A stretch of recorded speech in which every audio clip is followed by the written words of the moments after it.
इस 21वीं सदी में भी आज भी हमारे समाज में लड़कियों का जीवन श्राप से कम नहीं है। मुझे पता है अब आप सोच रहे हैं कि तुम 21वीं सदी की बात कर रही हो और अपनी कल्पनाओं से बाहर आओ, दुनिया बदल चुकी है। परंतु यदि आप विचारधाराओं की बात करें, समाज को गहराई से देखें, उसकी विचारधारा को गहराई से देखें, तो शायद आप समझेंगे कि मैं किस चीज की बात कर रही हूँ। और यह कविता उन सभी अभिभावकों को समर्पित है जिनका जीवन इससे भी भीषण परिस्थितियों से गुजरा है, परंतु फिर भी उनकी सोच और हिम्मत हम सभी से आगे है।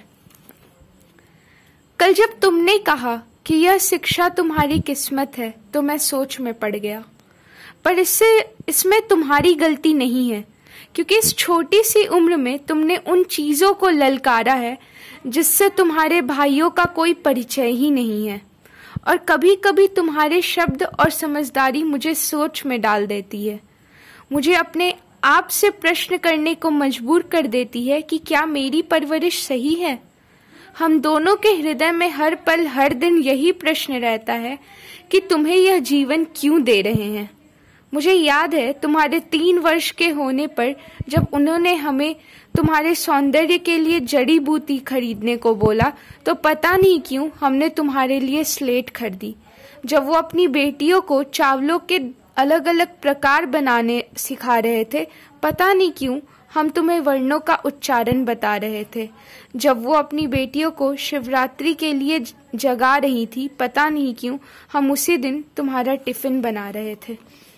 जब उन्होंने अपनी बेटियों को बेलन पकड़ाया, पता नहीं क्यों हमने तुम्हें पहली बार स्कूल पहुंचाया। जब वो अपनी बेटियों को पल्लू संभालना सिखा रहे थे, पता नहीं क्यों हम तुम्हें और तुम्हारे भाई को लंबी जीन्स खरीदकर पैसे बचाने का महत्व बता रहे थे। पता नहीं क्यों जब वो अपनी बेटी को घर गृहस्थी में निपुण बना रहे थे, हम तुम्हारे लिए गणित का शिक्षक मंगवा रहे थे।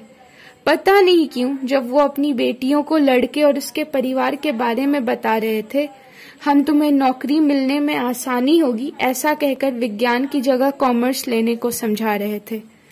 पता नहीं क्यों जब वो पैसे जोड़कर अपनी बेटियों के लिए दहेज बचा रहे थे, हम उन्हीं पैसों से तुम्हारे लिए नई स्कूटी ला रहे थे। पता नहीं क्यों जब वो अपनी बेटियों के लिए सबसे सामर्थ्यवान दूल्हे ढूंढने जा रहे थे, हम 12वीं के लिए तुम्हारी पसंद के स्कूल में तुम्हारा दाखिला दिला रहे थे। पता नहीं क्यों जब उनके पिता अपनी जिम्मेदारी निभाते हुए उनके गले में वह पवित्र धागा डलवा रहे थे, हम तुम्हारे गले में स्कूल का आई कार्ड लटका रहे थे। पता नहीं क्यों जब वो तुम्हारे साथ खेलने वाली वो लड़कियां नए जीवन का आरंभ करते हुए अपने जीवन साथी के साथ डोली में बैठ रही थी, हम तुम्हें स्कूल बस की सीट को कसकर पकड़ने को बता रहे थे।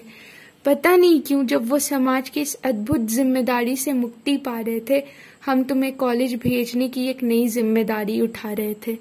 यदि ईमानदारी से कहूँ तो यह प्रश्न कहीं ना कहीं हमें भयभीत करता है। मैं जब भी यहाँ से गाँव जाता हूँ, यह प्रश्न मुझे भयभीत करता है। जब भी मैं उन लड़कियों को ठंडी रोटी खाते और तुम्हारी माँ को बिस्किट के उस आखिरी टुकड़े को तोड़कर तुम्हें और तुम्हारे भाई के बीच बांटते देखता हूँ, मुझे यह प्रश्न भयभीत करता है। जब मैं उन लड़कियों को नजर झुकाकर चलते और तुम्हें अपने भाई के साथ गली में खेलते देखता हूँ, मुझे यह प्रश्न भयभीत करता है। जब भी मैं तुम्हें हर लड़ाई में अपनी माँ का पक्ष लेते देखता हूँ, मुझे यह प्रश्न भयभीत करता है।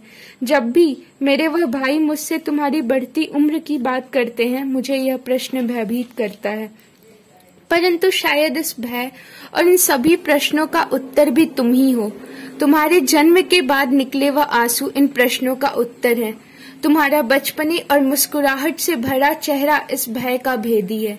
तुम्हारी राजनीति और पूजा की विधियों पर किए गए वह प्रश्न इन प्रश्नों के उत्तर है। तुम्हारा मेरे गलत व्यवहार पर निर्भय होकर मुझसे बहस लड़ाने की वह प्रवृत्ति ही इन प्रश्नों का उत्तर है। तुम्हारा उन लड़कियों के जीवन पर प्रश्न और उनके जीवन शैली पर गुस्सा होना ही इन प्रश्नों का उत्तर है। यह अटल सत्य है कि यह शिक्षा और यह जीवन कहीं ना कहीं तुम्हारी अच्छी किस्मत है जो उन्हें नहीं मिल पाई, परंतु इसे उनका अधिकार बनाना अब तुम्हारा कर्तव्य है। और यही मेरे प्रश्नों का असली उत्तर होगा और यही मुझे मेरे भय से मुक्त करेगा। उन सभी बलिदानों के लिए और उन सभी तानों के लिए जो हमने तुम्हें यह जीवन देने के लिए सुने हैं, उसे समर्थ बनाने का यही एकमात्र तरीका है जो इस जीवन को उन सभी का अधिकार बनाएगी जिसे वो अभी अच्छी किस्मत समझते हैं। क्योंकि हमें तुम पर भरोसा है। यह भरोसा तुम्हारे जन्म के साथ शुरू हुआ था और हमारे जीवन के साथ ही शायद इसका अंत होगा।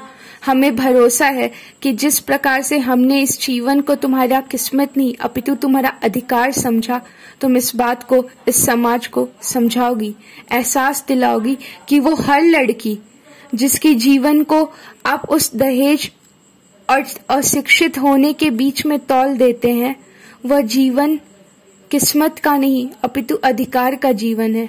वह शिक्षा उसकी किस्मत नहीं अपितु उसका अधिकार है।